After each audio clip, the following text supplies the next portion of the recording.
atau siang oleh Allah sehingga bisa berkumpul, bisa bersilaturahmi secara virtual dalam rangka menuntut ilmu yang diselenggarakan oleh Masjid At-Taqwa PLN Kantor Pusat.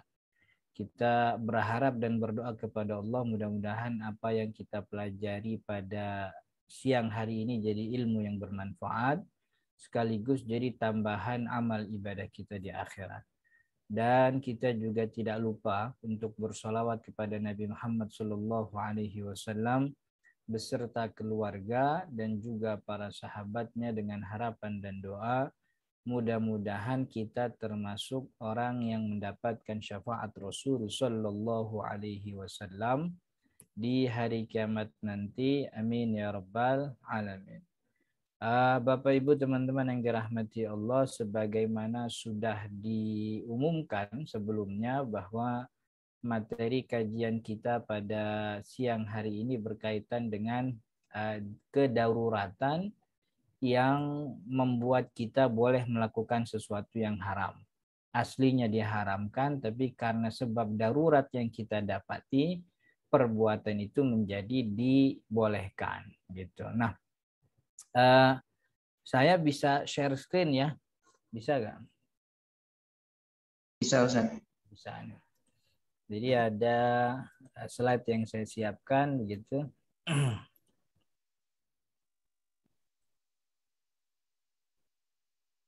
Teman-teman yang dirahmati Allah, ini adalah kaidah fikih yang masyhur sekali ya di tengah-tengah kita bahwa darurat menghalalkan larangan. Jadi sesuatu yang dilarang dalam syariat bisa menjadi halal hukumnya, bisa menjadi boleh dilakukan kalau ada darurat yang mengancam kita.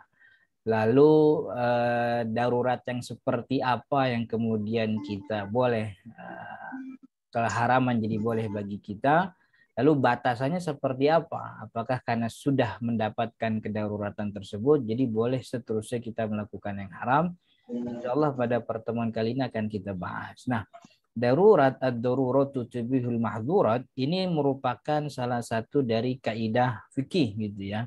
Jadi Bapak Ibu yang mungkin baru mendengar istilah kaidah fikih, jadi kaidah fikih itu dua kalimat tuh, ada al-qawaid, kaidah. Qawaid itu artinya qadiyah kuliah. Qadiyah kuliah itu maksudnya rumus. Rumus yang menghimpun atau ketetapan yang mencakup banyak turunan. Lebih enak kalau nyebut qawaid itu ya rumus gitu. Sebagaimana kita punya formula, kita punya rumus pada pelajaran matematika misalnya begitu. Jadi qawaid itu saya lebih suka mengartikan dia sebagai rumus begitu ya, atau ya apa istilahnya ya memang rumus, jadi ketetapan yang dengan itu banyak hasil, banyak hukum yang menjadi turunannya. Nah, sedangkan fikih adalah hukum atau ilmu yang membahas tentang hukum syariat yang berkaitan dengan perbuatan mukallaf. Perbuatan kita itu dihukumi menjadi 5 hukum. Ada wajib, ada sunnah, ada mubah, ada haram, ada makruh. Nah, itu berkaitan dengan fikih. Jadi kaidah fikih kalau dikumpulkan dia adalah rumus-rumus yang membuat kita mudah untuk mengetahui satu hukum syariat apakah ini halal atau haram. Jadi membantu. Walaupun itu bagi sebagian ulama itu bukan dalil, tapi kaidah fikih itu membantu. Karena memberikan kita rumus tentang hukum syariat kalau memang kita kedapatan dalam kondisi yang sesuai dengan kaidah. Nah, kaidah ini, kaidah apa namanya? Ad-daruratu tubihul mahdzurat. Secara apa namanya kalau kita artikan satu persatu, darurat ini secara bahasa artinya an-nazilu mimma la madfa'alahu. Jadi ini kita akan tahu seberapa apa namanya darurat yang bagaimana yang kemudian orang boleh apa namanya melakukan keharaman. Jadi darurat itu secara bahasa adalah sesuatu yang datang dan tidak bisa dicegah. Nah, datang dan tidak bisa dicegah itu salah satu maknanya juga dia insidentil. Kejadiannya insidentil begitu ya. Karena kalau sesuatunya bisa dicegah dan bisa diprediksi bukan darurat namanya itu. Seperti kebanyakan orang yang sederhana nih, kebanyakan orang dulu ya waktu sebelum ada pandemi itu banyak sekali saya mendapati beberapa teman muslim yang menjamak sholatnya maghrib, asar, maghrib dan isya, atau maghrib dan isya di waktu isya hanya karena kemacetan gitu. Mungkin dalam keadaan darurat seperti dokter gitu ya, tiba-tiba dapat pasien yang genting, urgent, harus dilakukan treatment tapi dia belum sholat maghrib, maka mungkin ketika datang waktu maghrib itu dia niat menjamak sholatnya sampai isya karena ada pasien yang insidental datang tiba-tiba gitu. Maka dia tidak mungkin mengabaikan pasien ini demi menjaga nyawanya. Lalu dia jamak nanti setelah isya, mungkin operasinya berlangsung berjam-jam bahkan satu malam begitu ya. Itu insidental, darurat. Tapi kalau kemacetan itu bukan sesuatu yang disebut darurat karena dia bisa diprediksi gitu. Dulu ya, kalau sekarang sih memang agak longgar jalanannya, emang nggak ada yang jalan gitu. Dulu kan gitu bisa diprediksi, pokoknya kalau Jakarta udah jam 4:30, jam 5 tuh pasti macet. Nah, masuk terpaksa atau sengaja masuk ke dalam kemacetan lalu nanti mengkodok menjamak maghribnya di isya itu kan bukan sesuatu yang punya alasan. Karena darurat tidak mungkin terjadi setiap hari. Yang terjadi setiap hari itu rutinitas, bukan darurat. Jadi darurat itu an-nazilu mimma la madfa'alah, sesuatu yang datang dan dia tidak bisa dicegah. Itu secara bahasa. Nah, secara istilah yang dipakai oleh ulama fikih, darurat itu sebagaimana disebutkan dalam Al-Mansur fil Qawaidul Fiqhiyah, darurat itu adalah bulughu haddan in lam yatanawal al-manmu' halaka aw qarabakal mutarri lil akli wal lubsi bihaitsu law baqiya jai'an aw uryanan lamat aw talifa minhu udwun wa hadha yubihu tanawulu muharram. Darurat adalah sampainya seseorang pada kondisi di mana jika ia tidak melakukan hal tersebut, melakukan hal yang diharamkan. Jadi dia nggak punya cara lagi, satu-satunya cara ya hanya melakukan keharaman itu. Yang kalau dia tidak melakukan keharaman tersebut, ia akan hancur, terancam nyawanya, atau mendekati kematian. Seperti orang yang terdesak untuk makan atau berpakaian, maksudnya kelaparan begitu ya. Yang mana jika ia tetap kelaparan atau tetap telanjang maka ia akan wafat. Ya contoh telanjang itu maksudnya sebagaimana orang yang kedinginan lalu dia tidak punya penutup pakaian, penutup badan kecuali di sekelilingnya hanya pakaian sutra yang itu diharamkan. Atau juga pakaian yang terbuat dari kulit hewan najis misalnya. Itu kan nggak boleh dipakai juga. Tapi cuman itu satu-satunya yang bisa menyelamatkan dia. Yang mana jika ia tetap kelaparan atau tetap telanjang, ia akan wafat. Atau bisa saja menyebabkan hilang atau juga disfungsi salah satu anggota tubuh. Dalam kondisi ini, ia boleh melakukan sesuatu yang diharapkan. Jadi ini darurat dalam makna fikih. Jadi kondisi di mana seseorang tidak mungkin tidak dia harus melakukan keharaman itu. Yang kalau dia tidak melakukan itu, nyawanya terancam. Jadi kondisi yang membuat dia terancam nyawanya. Sebenarnya lebih luas lagi ya. Kalau kita baca lebih dalam lagi, darurat itu mencakup maqasidus syariah. Maqasidus syariat itu tujuan syariat diselenggarakan, diturunkan oleh Allah kepada kita. Itu kan punya tujuan, 5 tujuannya. Ada menjaga jiwa, yang kedua menjaga agama, yang ketiga menjaga harta, keempat menjaga akal, kelima menjaga keturunan atau menjaga kehormatan. 5 nih. Jadi kalau ada sesuatu yang mengancam 5 ini, gitu, ya tentu agama, tentu nyawa, kalau dalam diri kita tuh nyawa dan keturunan, dan kita tidak bisa membela 5 ini kecuali dengan melakukan yang haram, maka yang haram itu jadi boleh gitu. Contoh yang sering dicontohkan oleh ulama, ya kelaparan kan begitu, orang tersesat di tengah hutan begitu ya, kemudian tidak bisa makan, nggak punya bekal, yang ada hanya ular misalnya begitu, atau hewan-hewan yang memang aslinya haram dimakan. Itu contoh yang paling sering. Tapi secara umum bahwa darurat itu sesuatu yang mengancam 5, mengancam agamanya, mengancam jiwanya begitu ya. Makanya ulama fikih juga berpendapat ketika orang muslim menemukan ada mushaf Al-Quran yang seharusnya dihormati tapi dia dapat itu di bawah gitu di jalan, dia itu bukannya boleh, tapi malah wajib hukumnya mengambil mushaf lalu menaruh di atas tempat terhormat walaupun dia dalam keadaan suci, bahkan keadaan junub sekalipun. Karena itu bagian daripada hifdzuddin, menjaga kehormatan agama begitu ya. Jadi itu secara makna bahasa dan fikih dari kalimat darurat.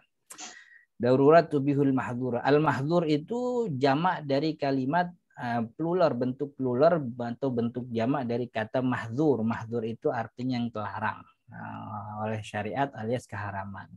Jadi secara umum ad-daruratu tubil mahzurat adalah makna secara umumnya dibolehkan untuk melakukan sesuatu yang aslinya haram dan terlarang jika dalam keadaan terdesak atau darurat. Tadi kita udah contohkan. Ya contoh lagi kan misalnya kita nih nggak boleh nih ya bersentuhan dengan lawan jenis yang bukan mahram. Tapi dalam satu kondisi kan mungkin kita tidak bisa menghindari itu, seperti kebakaran, seperti banjir misalnya. Kita alhamdulillah orang selamat ada di atas kayu, di atas atap misalnya. Lalu kita lihat ada perempuan muda cantik begitu, ya kalau nggak kebanjiran tuh cantik begitu. Itu cantik kemudian nganyut. Apa kita mau biarin kan? Kita megang perempuan nggak boleh, cuman lagi nganyut. Aduh Pak, saya bukan mahram, ntar di belakang kali ada perempuan, kan nggak bisa begitu. Pegang tangannya, selamatin nyawanya, beres urusan kan begitu. Ya sama kayak nyebrangin perempuan kan begitu, atau ibu-ibu. Secara hukum syariat dia bukan mahram, tapi dibolehkan. Kenapa nih kalau ibu-ibu nggak diseberangin sampai maghrib nggak nyebrang-nyebrang kan? Kan kasihan begitu. Nanti kita belajar ini daruratnya sampai mana kemudian kita boleh melakukan keharaman. Jadi secara umum itu bahwa darurat itu menghalalkan yang dilarang. Nah, kaidah darurat tubihul mahzurat ini sebenarnya adalah kaidah turunan dari kaidah yang induk al-masyaqqatu tajlibut taisir, yaitu kesulitan mendatangkan kemudahan. Jadi memang kan asasnya syariat itu kan al-musamahah, yaitu musamahah itu keleluasaan dan toleransi yang tinggi. Nah, kalau kita merujuk kepada kaidah fikih ada 5 kaidah induk. Pertama, al-umuru bimaqasidiha, perkara tergantung niat. Yang kedua, al-masyaqqatu tajlibut taisir. Yang ketiga, al-yakinu la yazulu bisyak. Yang keempat, ad-dororu yuzalu. Yang kelima, al-adamah. Jadi ini 5 kaidah induk. Nah, kaidah turunan, 5 kaidah ini punya kaidah turunan. Nah, kaidah ad-daruratu tubihul mahzurat ini adalah kaidah turunan daripada kaidah induk al-masyaqqatu tajlibut taisir. Kesulitan yang kita derita itu membuat kita mudah dalam bersyariat. Artinya syariat yang awalnya hukumnya sempit, kalau kita lagi susah, maka kaidah syariat jadi lebih luas. Ya contohlah, kalau kita lagi sehat kan nggak boleh sholatnya duduk, apalagi rebahan kan gitu. Maka hukumnya jadi sempit, cuman 1 bolehnya berdiri. Tapi ketika kita lagi sulit, sakit misalnya, nggak bisa berdiri, entah sakit yang permanen atau sakit yang temporer gitu ya, kayak saraf kejepit, asam urat itu kan juga susah berdiri itu. Tapi emang temporer, tapi emang susah berdiri. Maka boleh itu jadi lebih luas hukumnya. Nggak cuma berdiri kok, boleh duduk kan gitu, boleh berbaring kan begitu. Jadi kesulitan itu tajlibu at-taisir. Kesulitan itu mendatangkan kemudahan. Jadi kalau harus begitu enggak. Jadi ada kemudahan yang diberikan oleh syariat kalau memang mendapatkan kesusahan. Ya kayak orang puasa kan begitu. Kalau memang susah berpuasa karena dia lelah, sakit, kan boleh berbuka gitu. Jadi ini kaidah turunan dari kaidah fikih yang lebih tinggi atau induknya itu al-masyaqqatu tajlibut taisir. Nah, ada kaidah yang keempat itu ad-daruru yuzal. Ad-daruru yuzal itu tidak berkaitan dengan ad-daruru yuzal itu tidak boleh memberikan bahaya untuk orang lain atau mendatangkan bahaya atau mengembalikan bahaya yang diderita. Jadi kan kaidahnya la doror wala diror gitu ya. Tidak boleh kita memberikan bahaya, ibtidaan permulaan, juga tidak boleh kita memberikan bahaya sebagai balasan. Dulu kan gue ditampar, sekarang boleh nampar. Itu nggak boleh. Itu kaidah berbeda dengan kaidah ini. Karena kaidah itu tuh berkaitan dengan tuntutan gitu. Kita memang tidak boleh memberikan bahaya baik ibtidaan permulaan atau sebagai balasan, nggak boleh. Kalau kaidah ini lebih kepada keringanan yang diberikan oleh syariat kepada kita ketika kita mendapati kesusahan. Jadi kapan waktu kita bahas kaidah yang lain gitu. Nah, kenapa kemudian kaidah ini ada? Ya tentu kaidah ini tidak muncul sendiri, tapi juga berdasarkan dalil. Dalam Al-Quran surat Al-Baqarah ayat 173 Allah mengatakan famaniturra ghairu bagin wala adin fala itsma alaihi. Ini kan cerita tentang apa ya? Ketika Allah menjelaskan tentang makanan yang diharamkan. Tetapi kalau siapa orang yang dalam keadaan terpaksa, akan tetapi ghairu bagin, dia sebenarnya nggak pengen gitu. Wala adin, dan dia juga tidak melampaui batas gitu. Itu dua kaidah itu tuh penting tuh. Ghairu bagin wala adin, tidak pengen, dan juga ketika sudah dapat kesusahan itu dia tidak akan melebihi batas. Fala itsma alaihi, maka dia tidak mendapat dosa. Jadi dia nggak pengen makan babi gitu. Jadi ya karena emang makanan yang ada cuman babi, kalau nggak makan bahaya buat diri dia, makan akses terhadap makanan lain dia nggak punya kan begitu. Itu dia memang nggak pengen. Maka hukumnya berbeda kalau emang dia pengen. Sengaja dimiskin-miskinin gitu, di stok makan dihabis-habisin, ntar kan kalau nggak ada kita boleh makan babi. Itu kan berarti dia pengen, itu namanya. Sama seperti orang yang membunuh orang tuanya biar dapat warisan. Orang kayak gini kan hukumnya malah dihukumi blas, nggak dapat warisan. Karena emang tujuan membunuhnya tuh pengen gitu. Nah, dia tidak pengen terhadap itu, dan kalau kemudian dia dapat kesulitan wala adin, dia nggak melampaui batas. Ya saya sih lapar doang, untuk ngilangin lapar mah 1 suap 2 suap selesai. Maka itu daging babi yang haram kemudian boleh karena dia kelaparan, itu bolehnya cuma sekedar menghilangkan lapar. Bukan akhirnya terus-terusan kan begitu. Bukan akhirnya dia malah nyimpen malah bekal buat ntar malam, siapa tahu ntar malam kagak ada makan, enggak gitu. Boleh megang perempuan yang bukan mahram demi menyelamatkan, sekedar nyelamatin doang. Jangan dari tempat kejadian sampai ke rumah dipegangin terus, kan itu kan juga melewati batas namanya gitu. Jadi fala itsma alaihi, maka tidak ada dosa kalau memang kejadiannya darurat ghairul bagin wal adi. Dia nggak pengen, dia juga tidak melampaui batas. Ayat lain juga sama, famaniturra fi makhmasatin ghairu mutajanifin li itsmin fa innallaha ghafurur rahim. Surat Al-Maidah ayat 3. Ini cerita tentang apa ya? Ayat ini kan eksplisit tentang makanan begitu ya. Barang siapa yang terpaksa fi makhmasah, dia dalam kelaparan, ghairu mutajanifin li itsmin, tapi tidak menyengaja untuk berbuat dosa, fa innallaha ghafurur rahim. Gitu. Allah Maha Pengampun lagi Maha Penyayang. Nah, teman-teman yang dirahmati Allah, kaidah ini ada beberapa kasus contohnya. Contoh kasus seseorang yang kelaparan, dan ini contoh yang umum sekali ya, yang disebutkan dalam banyak kitab gitu, dan hampir semua kitab kaidah fikih menyebutkan contoh ini. Ini contoh yang jadul sekali. Saya lagi nyari contoh yang kekinian itu seperti apa ya begitu ya. Tapi ini contohnya beginilah. Jadi seorang yang kelaparan dan kekhawatir bahaya bagi dirinya atau kematian jika ia tetap dalam keadaan tidak makan. Akan tetapi di hadapannya hanya ada makanan yang haram seperti bangkai atau khamr. Saat itu halal baginya mengkonsumsi makanan yang haram karena darurat. Akan tetapi boleh hanya sekedar untuk menghilangkan kegentingan atau kelaparan, bukan untuk kenyang, bukan juga untuk menyimpan. Contoh lainnya, ada seorang wanita yang harus membuka auratnya di depan dokter laki-laki yang bukan mahramnya yang merawatnya. Hukumnya dibolehkan karena tidak mungkin bisa diobati kecuali jika terbuka bagian tubuh yang sakit. Akan tetapi bolehnya hanya pada bagian yang diobati saja. Jadi perutnya yang sakit, maka buka perut nggak apa-apa. Tapi jangan bawah perut ikut kebuka, atas perut juga ikut dipegang. Jangan, sakitnya cuma di perut, perut aja yang dipegang. Atas perut, bawah perut, jangan kebuka-buka lagi. Nah, kaidah tadi itu akan tetapi boleh hanya sekedar menghilangkan dan juga akan tetapi boleh hanya pada bagian yang diobati saja.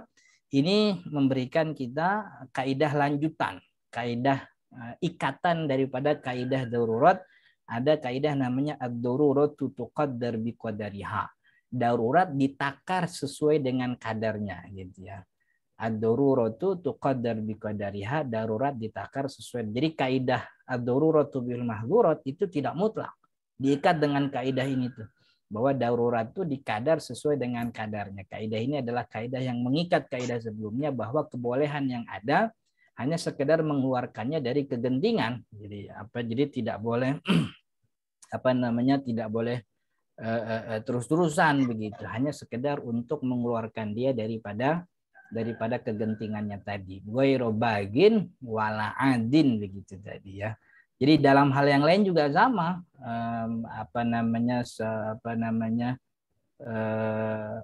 dokter yang mengobati, kan banyak tuh ya dokter yang mengobati perempuan, bahkan dokter kandungan pun banyak yang laki-laki. Banyak yang laki-laki begitu. Nah, itu kan sesuatu yang ya tidak bisa dibolehkan sebenarnya, tapi dalam kadar toleransi tidak mungkin tidak kita tinggalkan karena memang kita harus berobat. Dan berobat itu bagian daripada kewajiban syariat karena badan ini, tubuh ini amanat dari Allah Subhanahu wa taala. Makanya membunuh tuh gak boleh gitu. Jangan mentang-mentang itu bukunya kita apain aja kan gak boleh. Ini amanah dari Allah Subhanahu wa taala, maka kita terikat untuk menjaga jiwa. Salah satunya dengan berobat, dan obat yang kita temukan atau dokter yang merawat kita itu hanya dapat dokter laki-laki. Makanya ulama pun mensyaratkan dokter laki bagi perempuan gitu ya, termasuk bagi laki. Bagi perempuan tuh nggak boleh nyari dokter langsung dokter yang laki. Harusnya dokter perempuan dulu gitu. Jadi itu belakangan. Kalau nggak nemu dokter yang perempuan muslimah ya nggak apa-apa, nah dokter perempuan yang non muslim misalnya. Begitu disebutkan oleh Imam Taqiyuddin Al-Isni dalam kitab Kifayatul Akhyar. Kalau nggak nemu barulah kemudian dokter laki-laki muslim yang ahli begitu dengan ketentuan bersyarat tadi. Jadi kaidah darurat tubihul mahdurat itu diikat dengan kaidah bahwa tuqaddar biqadariha. Jadi nggak mutlak, nggak mentang-mentang boleh makan daging ular, daging anjing kemudian dia nyimpan. Itu ular yang panjangnya 15 cm, dia potong-potong 5 cm, 5 cm, 5 cm. Itu makan 1 5 cm aja udah kenyang. Hilang kegentingannya. Maka potongan kedua, ketiga gak usah disimpan lagi, gak usah dibekal. Karena 1 potong itu sudah cukup bagi dia. Begitu juga membuka aurat. Dalam hal lain juga sama ya. Dalam hal yang mungkin kita dalam keadaan darurat. Kemudian ini dari kalimat ghairu adin wal ghairu bagin wal adin sebagaimana tadi sudah disinggung. Nah, kaidah ad-daruratu tubihul mahdurat ini kan tadi ya bahwa ini diikat dengan kaidah ad-daruratu tuqaddar biqadariha, dan kemudian ada lagi pengikat lain majazali udrin, ini sebenarnya penguat saja, majazali udrin batala bizawalih, yang boleh karena sebab uzur maka batal ketika uzurnya hilang. Contohnya apa? Seperti orang yang boleh bertayamum karena sebab sakit. Itu kan rukhsah, keringanan bagi orang yang tidak bisa menggunakan air. Sakit gitu. Dia harus berwudu tapi nggak bisa. Maka itu dia boleh bertayamum untuk menggantikan wudu atau mandinya. Begitu juga orang yang bertayamum sebab tidak ada air. Maka ketika air sudah ada, batal toharohnya, dia harus berwudu dan mandi sebagaimana biasa. Termasuk tadi dia boleh tayamum karena sebab sakit.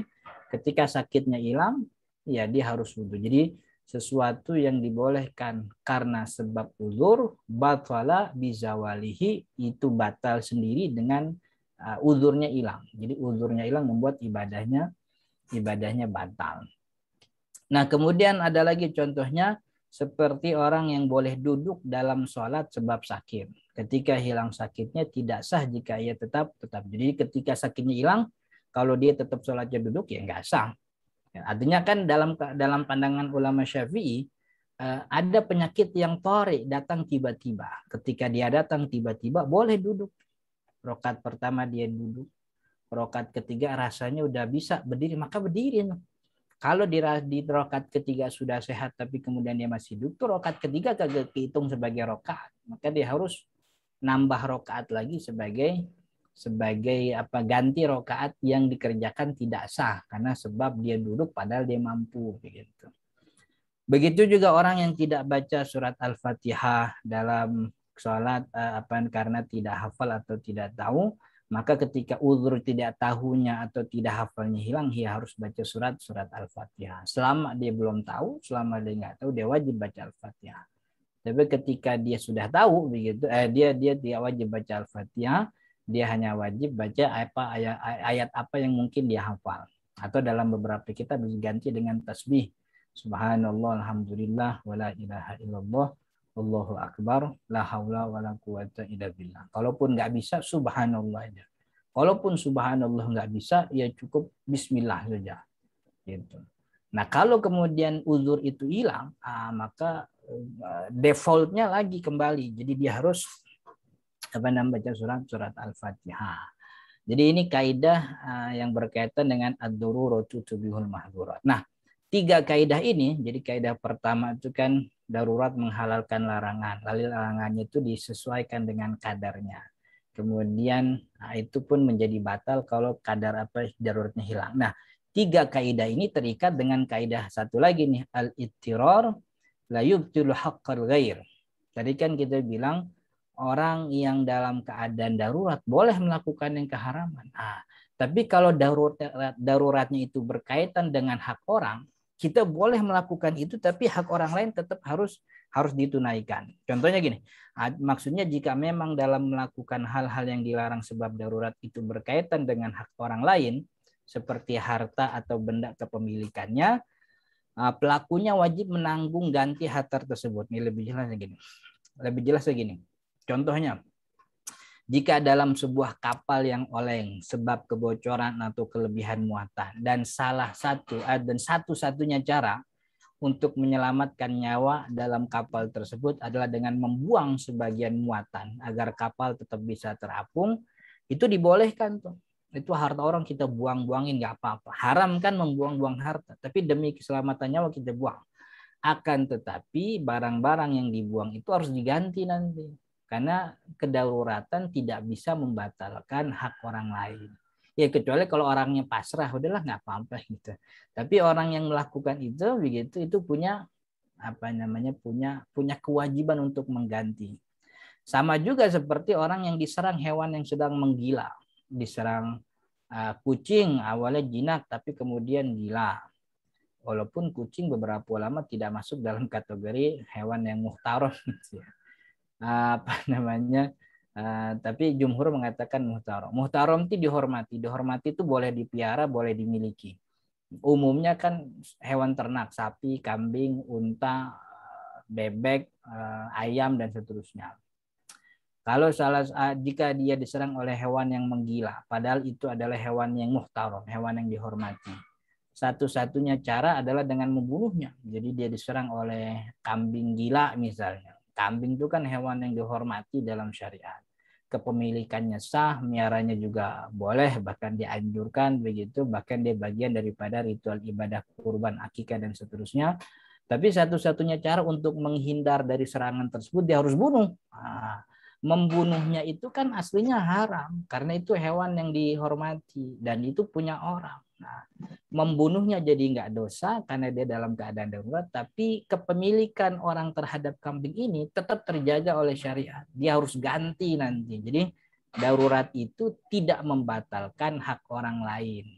Maka itu juga beberapa ulama mengatakan ketika orang diancam untuk dibunuh, untuk mengatakan sesuatu terhadap fulan bukan sesuatu yang hak gitu. Misalnya bilang kalau fulan itu tukang zina misal, berarti kan dia menuduh orang lain zina. Cuman kalau nggak bilang itu nyawanya terancam. omongannya dia kalau orang lain itu zina itu dihalalkan, artinya ditoleransi, nggak dapat dosa. Cuman hak orang lain bahwa dia itu tercemar namanya itu dia harus ganti dengan apa? Ya nanti di persaksian di pengadilan dia harus membuat persaksian yang yang meringankan. Bahkan dalam pandangan beberapa ulama Syafi'i, orang yang seperti ini sama tetap dapat hukuman cambuk karena menuduh orang zina. Jadi dosanya nggak ada, cuman hukumannya kan itu berkaitan dengan hak orang itu tetap ada. Ya kecuali kalau orangnya memaafkan gitu. Jadi pada intinya Bapak Ibu yang dirahmati Allah, darurat yang kita hadapi jika itu berkaitan dengan hak orang lain, maka hak orang lain itu tidak gugur. Kita tetap wajib mengganti, menanggung kalau memang apa yang kita lakukan untuk menangkal darurat itu mencederai hak orang lain. Mungkin ini yang bisa saya sampaikan berkaitan dengan kaidah ad-daruratu bihul mahzurat. Saya serahkan kembali kepada MC untuk kita diskusi, atau mungkin ada beberapa masukan dari teman-teman, juga beberapa pertanyaan yang mungkin kita bisa jawab. Saya cukupkan. Hadanallahu wa iyyakum ajmain. Assalamualaikum warahmatullahi wabarakatuh. Saya kembalikan ke MC, silahkan. Waalaikumsalam warahmatullahi wabarakatuh. Alhamdulillah Bapak Ibu, baru saja kita mendengarkan penyampaian materi dari Ustadz. Baik, selanjutnya kita masuki sesi tanya jawab. Bagi Bapak Ibu ada yang ingin bertanya, kami persilahkan. Untuk pertanyaan bisa disampaikan secara langsung kepada Al-Ustadz atau melalui kolom chat. Baik Ustadz, kami bacakan beberapa pertanyaan yang sudah masuk di kolom chat. Pertanyaan pertama, Ustadz, kalau alasan perempuan ke dokter kandungan laki-laki karena dokter kandungan laki-laki tersebut sudah terkenal, handal, terpercaya sangat baik dalam menangani kasus kehamilan dan melahirkan. Sementara ada dokter kandungan perempuan yang belum terkenal mumpuni, apakah haram jika pilihannya kepada dokter kandungan laki-laki itu? Sepanjang yang saya belajar dalam kaidah ini, bahwa aspek keterkenalan itu bukan menjadi aspek peringan atas darurat yang kita dapat. Karena terkenal atau tidak terkenal kan intinya pengobatan, dan pengobatan itu tidak bisa didasarkan atas keterkenalan. Gitu. Karena kalau di atas dasarkan keterkenalan, tentu ponari itu kita boleh datang ke situ karena dia terkenal tuh. Dulu kan pernah dengar kan ada ponari tahun berapa tuh ada ponari itu kan terkenal. Jadi aspek keterkenalan itu bukan bukan aspek yang membuat kita menjadi boleh untuk melakukan hal yang aslinya diharamkan. Aspek utama itu ya darurat kita itu, misalnya kan begitu, istri kita nih kena penyakit yang mungkin tidak banyak diderita oleh orang lain, dan kita cari ternyata dokter spesialis menangani ini hanya dokter laki misalnya. Di rumah sakit ada dokter perempuan tapi dia bukan ahlinya untuk khusus penyakit ini ya gitu. Nah, kalau memang ditemukan ada penyakit khusus, itu bisa jadi aspek yang membuat ringan, artinya meringankan dia, boleh datang ke situ. Tapi kalau aspek keterkenalan tuh tidak menjadi aspek utama, bahwa sesuatu itu kemudian orang itu boleh datang ke ke dokter yang bukan mahram. Maka harusnya seorang muslim memperhatikan kemuliaan dirinya, salah satunya dengan menjaga aurat tubuhnya dan juga aurat istrinya kalau dia laki-laki, dalam hal memilih dokter kandungan gitu ya. Dan dokter perempuan banyak kok, ada rumah sakit yang khusus kandungan tuh banyak dokter perempuannya gitu ya. Aspek keterkenalan gitu ya, kemudian aspek apa lagi, aspek prestisnya, aspek bonafitnya, itu kan aspek yang sifatnya duniawi. Syariat tidak melihat itu. Syariat melihat bahwa intinya mengobati, dan mengobati itu bisa kita dapatkan bahkan di bidan-bidan yang kecil di pojokan RT kita gitu kan. Jadi saya tidak melihatnya, tidak ada kebolehan membawa langsung istri kita atau kita sebagai perempuan misalnya langsung membawa diri ke dokter laki-laki, karena masih banyak dokter perempuan yang bisa menangani itu gitu. Oke. Baik Ustaz, pertanyaan selanjutnya masih berhubungan dengan pertanyaan pertama Ustaz. Ustaz, kalau dokter laki-laki tersebut pro normal dan dokter perempuan pro keiser ketika si pasien ingin kelahiran normal, apakah diperbolehkan memilih dokter laki-laki? Dokter apa namanya? Intinya kan keterjagaan kita atas kehormatan diri kita sebagai seorang muslimah begitu ya. Apa namanya? Dan dokter perempuan tuh jauh lebih. Jadi kan ada semacam ta'arudul mafsadat. Sepertinya ada ta'arudul mafsadat. Ada dua apa namanya? Ada pesawat lewat. Jadi rumah saya kebetulan dekat Halim Perdana Kusuma. Jadi kalau jam segini emang ramai lewatnya. Jadi ada dua kerugian nih.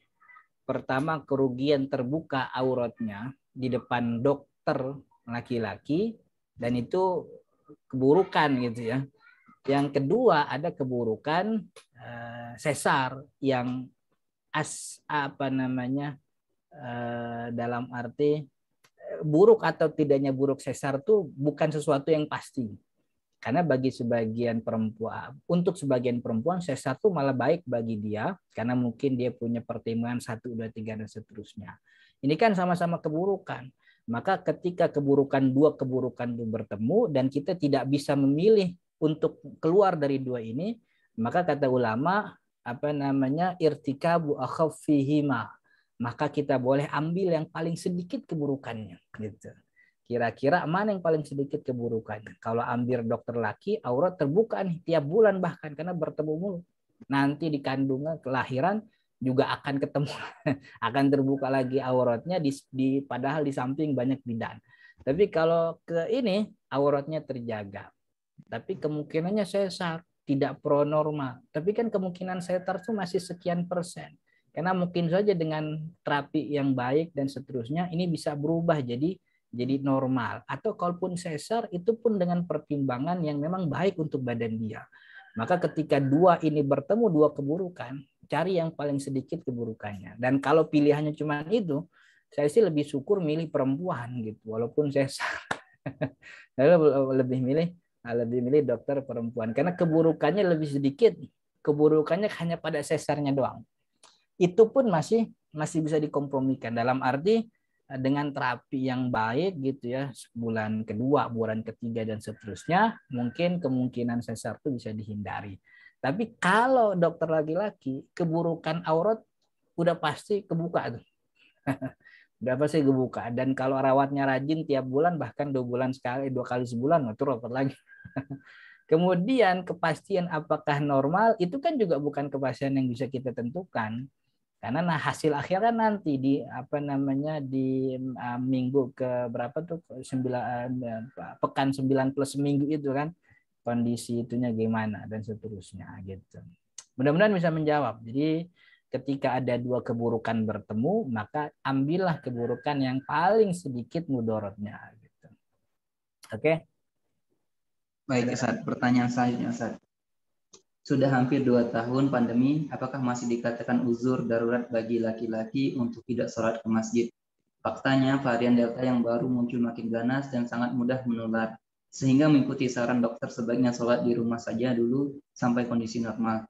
Nah, menunggu normal sudah hampir 2 tahun tidak kelar-kelar masalahnya. Kalau standar prokes di masjid sejauh ini belum banyak yang benar-benar ketat seperti rekomendasi WHO. Bagaimana harusnya kita sikapi, Ustaz? Mohon penjelasannya. Iya, pertama kalau sholat 5 waktu itu bukannya diberi keringanan, tapi memang kalau sholat 5 waktu kan boleh sholat di rumah. Menurut pandangan jumhur ulama, sholat 5 waktu tidak ada keharusan di masjid berjamaah, tidak ada. Ada kewajiban itu memang, tapi itu pendapat Imam Ahmad bin Hambal. Artinya dalam kondisi yang normal pun kita tidak ada masalah meninggalkan sholat berjamaah di masjid. Kita boleh sholat di rumah. Sholat 5 waktu beres urusan. Artinya kalau emang kita rada-rada takut gitu sholat di rumah nggak apa-apa. Nggak pandemi juga sholat di rumah nggak apa-apa. Karena mazhab Syafi'i bilang sholat 5 waktu itu berjamaah hukumnya bukan wajib, tapi sunnah muakkadah. Dan itu kita bisa ganti di rumah berjamaah dengan keluarga. Nah, yang jadi masalah itu sholat Jumat. Karena sholat Jumat itu tidak mungkin kecuali dengan berjamaah.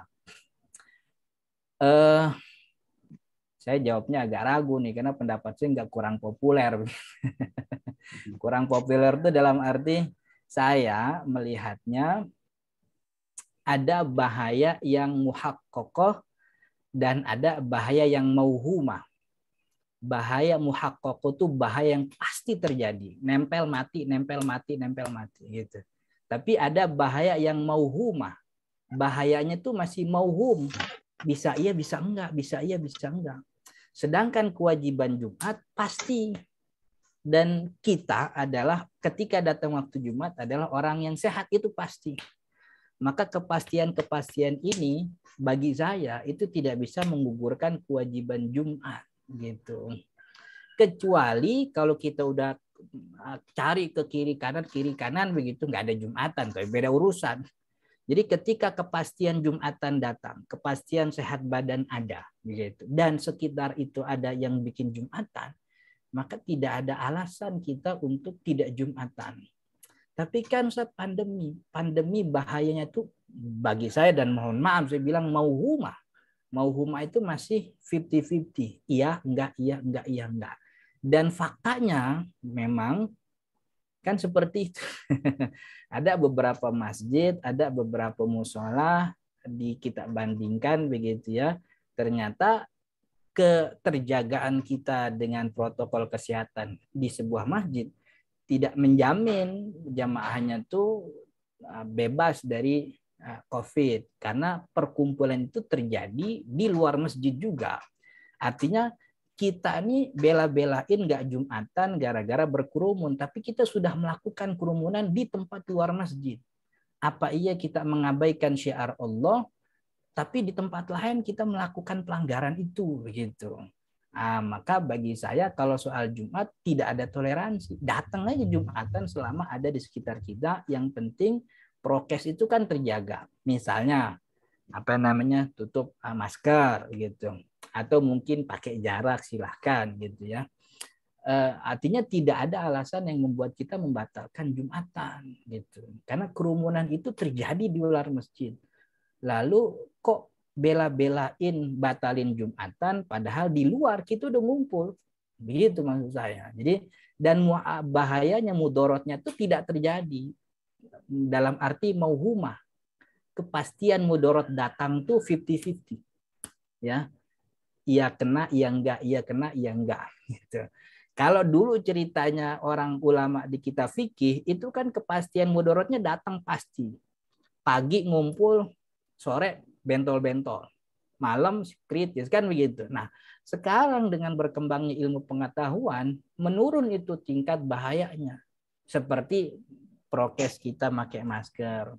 Maka itu bagi saya untuk sholat, kalau sholat 5 waktu beres ya urusan, karena 5 waktu di rumah pun sah, pendapat jumhur ulama, kecuali mazhab Imam Ahmad bin Hambal yang harus di masjid berjamaah.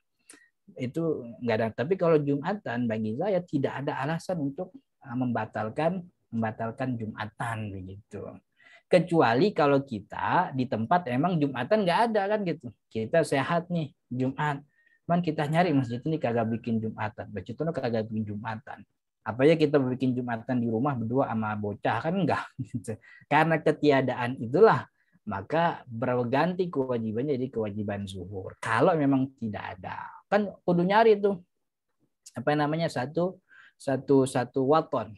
Waton itu dalam dalam pengertian yang saya pelajari, satu desa itu dikatakan sebagai waton, kelurahan lah.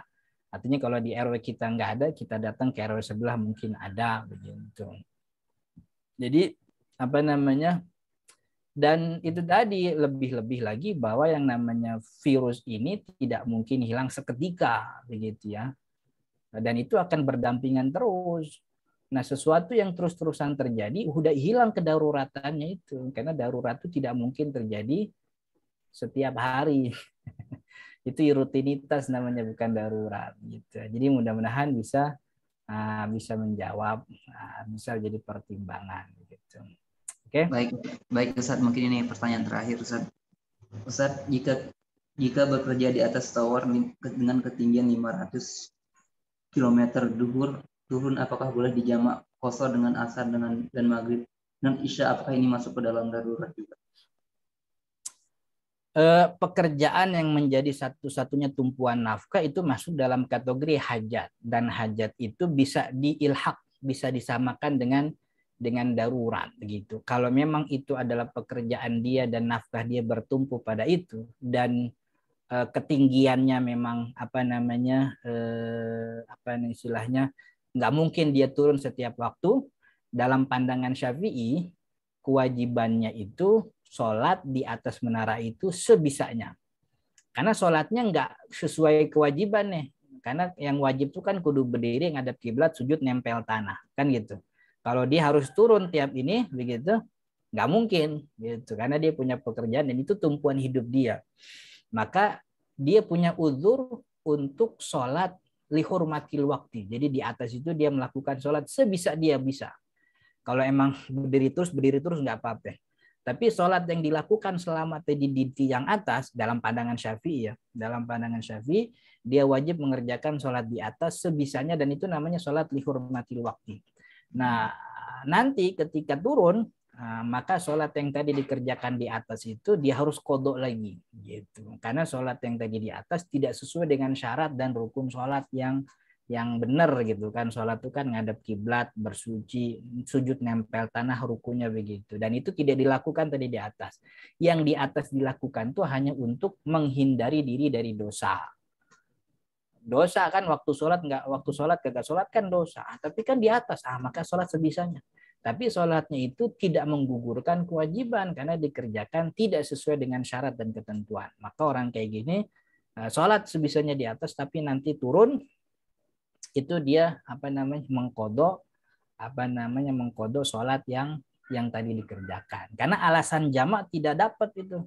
Sebab orang boleh jamak itu kan safar, haji, sakit, hujan. Dia gak dapat empat-empatnya kan gitu.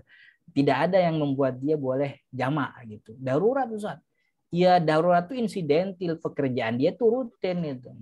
Maka itu sholat lihurmatil waktu nanti turun begitu di qadha gitu. Itu pandangan Syafi'i gitu. Dalam pandangan ulama lain di atas dia nggak perlu sholat karena tidak memenuhi syarat. Orang di atas kudu nempel tanah, ya udah biarin aja kelewat, tapi nanti turun wajib di qadha. Itu menurut pandangan madhab Imam Malik. Kalau Imam Ahmad bin Hambal sholat sebisanya di atas dan itu beres urusan.